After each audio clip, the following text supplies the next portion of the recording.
Hi everyone, welcome friends to our channel.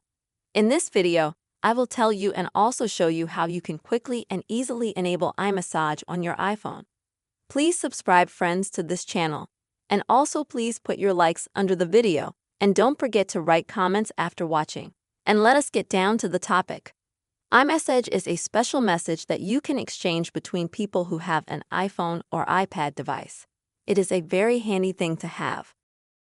For you to enable such special messages, you will need to open the settings on your iPhone.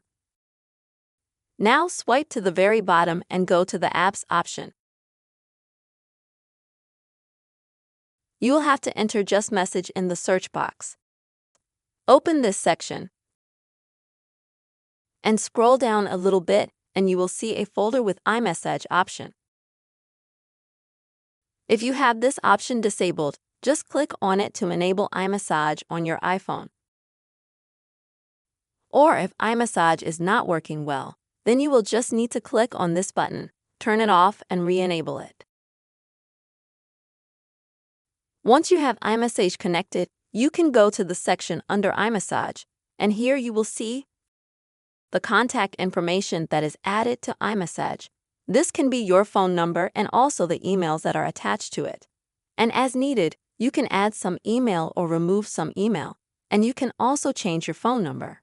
This is the way you can quickly and easily enable iMessage on your iPhone. Don't forget to subscribe to the channel, write comments, and put likes. See you soon.